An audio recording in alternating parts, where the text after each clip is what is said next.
बसायचं गपचीप.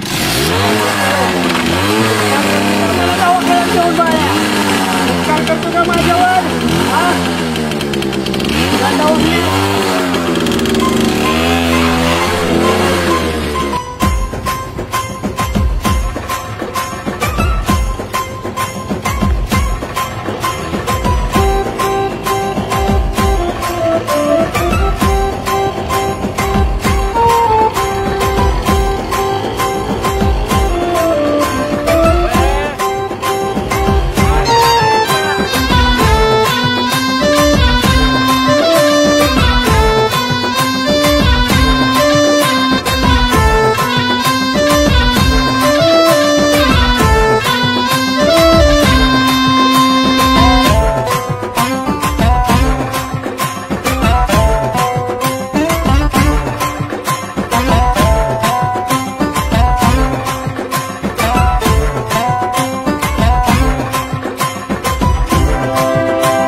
मस्ती येऊ देऊ नको.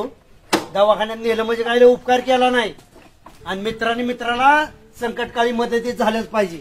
मी नाही का होत तुला. अरे उलट बाळ्या 2-4 दिवस मला तू वाट बघायची वेळच नव्हती आणाय पाहिजे. अरे रामभाऊ, जिथं दवाखाना थांबतो ना तिथं नातेगोतीने मैत्री उपयोगात येते. ध्यानात असं द्या. दवाखान्यात मेलेला घोषित केला तर नातेगोती किंवा मैत्री त्याला वडून परत जागा करते. हे बघ, मैत्रीत केलेली मदत कधी काढायची नसती. अरे मी तुझ्यासाठी किती होत असतो.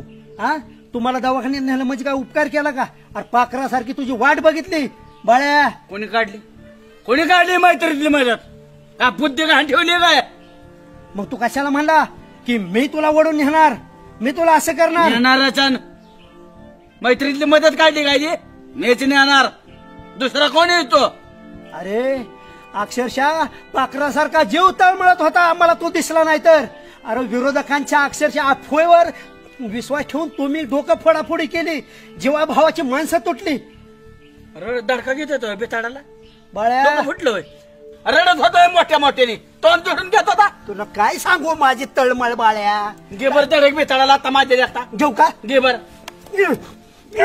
एकटा कोटा वाटोळ करशील की डोक्याचा? तुला एक डोकं नाही, मला आहे ना डोकं. हे बघ, घे तू बाळ्या धडक.